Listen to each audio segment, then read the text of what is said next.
Hello, welcome to the Olympic Sports Scholarships YouTube page. My name is Nathan Gillis. I'm the Director of Olympic Sports Scholarships, ex-Division 1 athletes.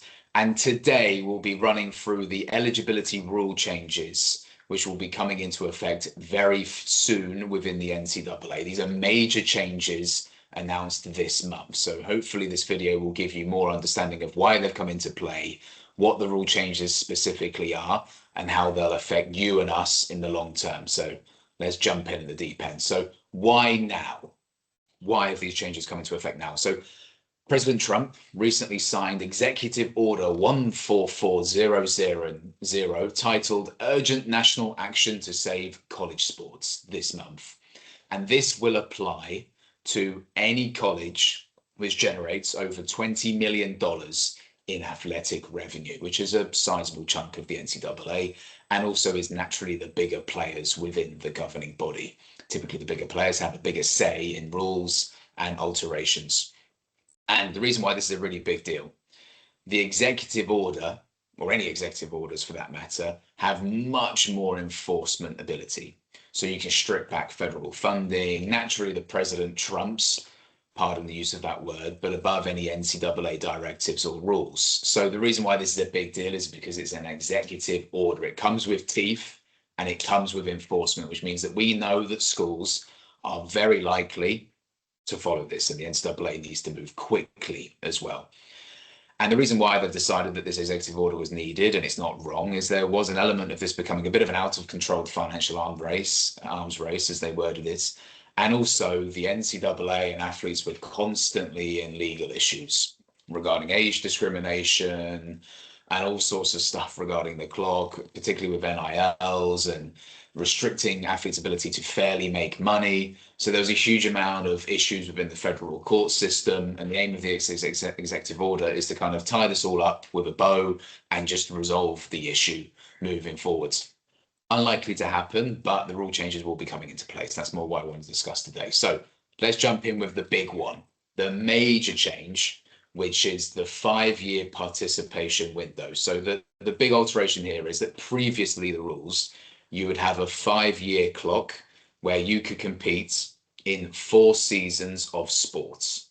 And at the Division 2 level, it was 10 semesters of eligibility, a little bit different.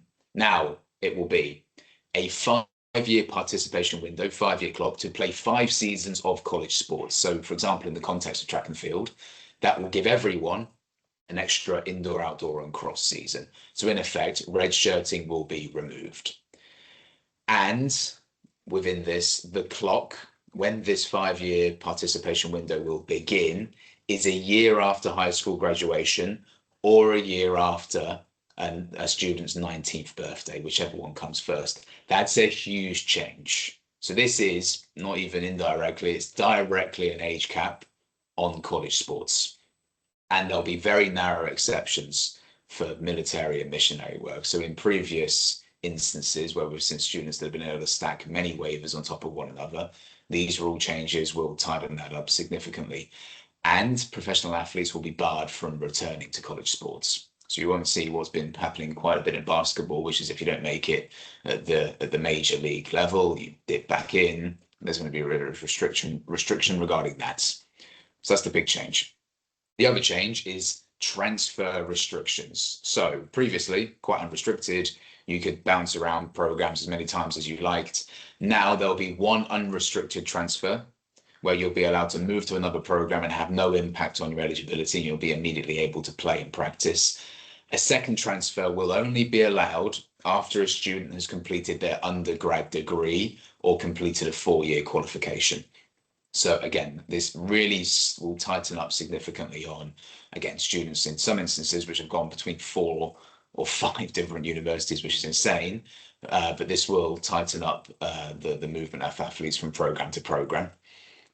And there'll be revenue sharing and protections implemented as well. So there won't be the allowance, unless they want to have their federal funding stripped, of programs moving money from track and field and swimming and in general Olympic sports into NILs in predominantly American football and basketball. That will be basically just sort of ring-fenced that money and protected.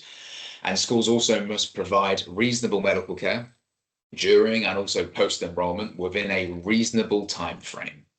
There'll probably be some tightening up on exactly what that means, but again, a welcome addition here as well. Now, one final part of this, there'll be a player agent registry.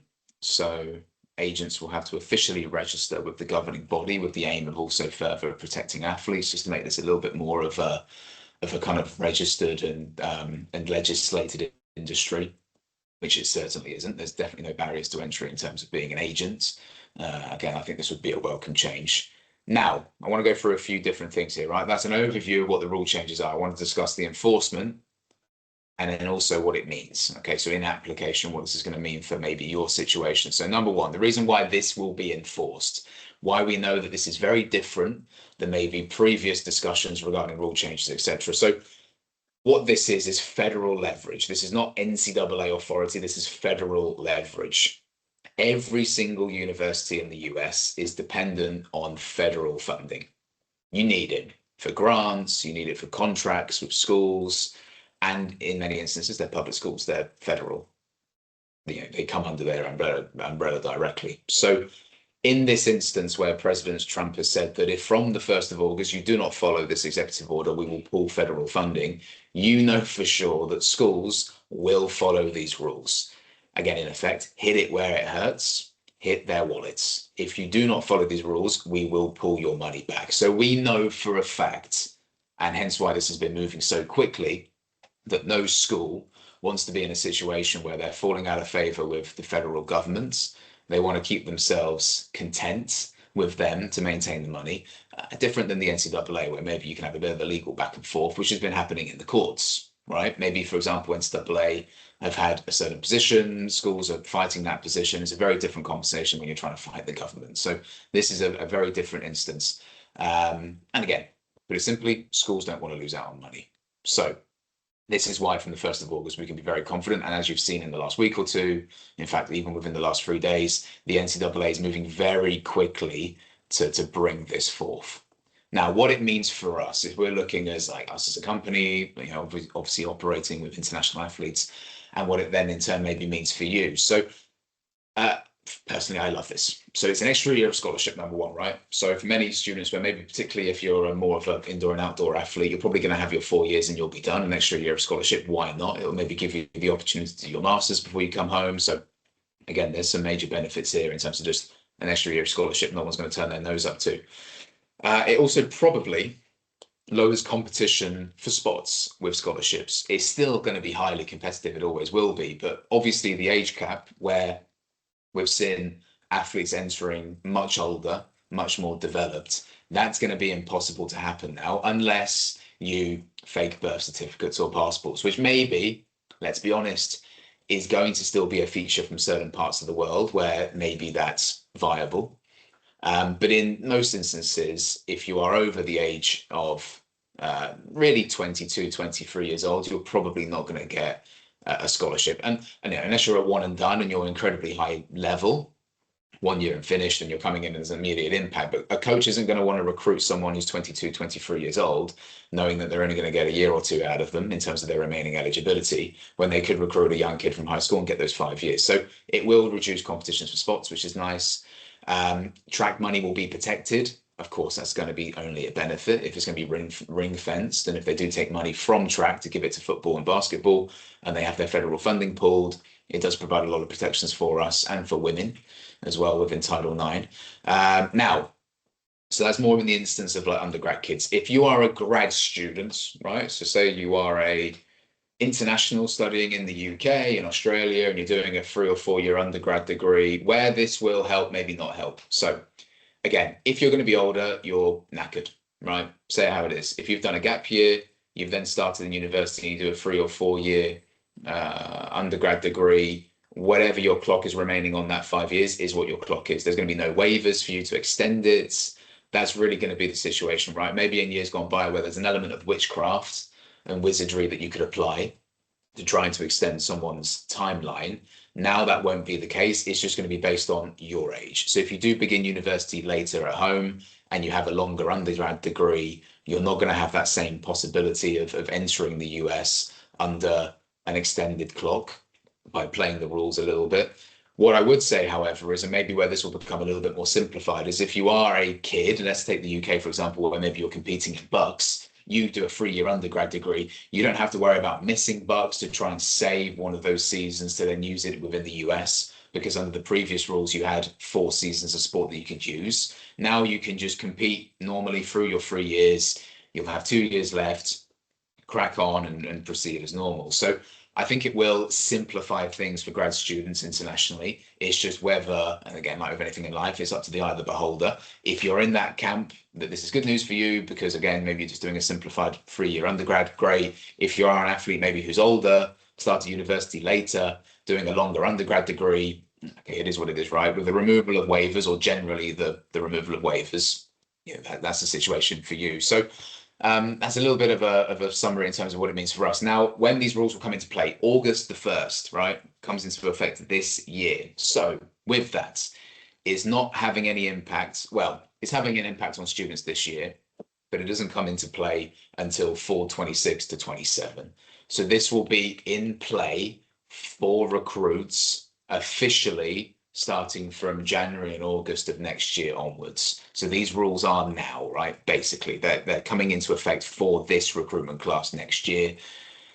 And my personal conclusions as a director of a company that works obviously with international talent, I love it. I personally really like the changes for a couple of different reasons.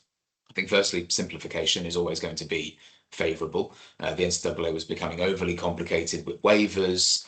And the other thing, we were primarily as a company that's operating with talent between the ages of 18 to 20, it was becoming very difficult for us. We were doing a good job, but it was becoming very difficult for us to compete against primarily very developed talent in their late 20s, maybe from Kenya and Uganda, for example, Ghana, Ethiopia, talent that's older, particularly in the distance area. Very difficult for us to compete with. Now we're probably going to have some element where that will become a bit more of a level playing field. Again, as I said, we're not going to be naive here. People will still bend the rules. They'll fake birth certificates. They'll have faked documents. That's kind of been a feature of NCAA. Now it will continue to be a feature of this, but it adds further barriers to entry, which is never going to be a bad thing. And I do think it will help massively at the Division 2 level, because again, under the 10 semester clock rule, you do see some students at that level where they're 28, 29 years old with 5 years left. And again, that's bizarre, to put it mildly. I personally think it's obviously quite odd that you have like an 18-year-old kid coming in competing against someone maybe 10 years older. There's no reason why that could ever be perceived as fair. So again, I think in general, these rule changes are overwhelmingly positive. Again, we can be very confident they'll come into effect because of the enforcement mechanisms that the executive orders will carry. So we'll see how this unfolds. But again, these are the rule changes. And if you have any questions, feel free to contact us via our information below. And I hope this gives you a bit more of an overview in terms of what these rule changes are.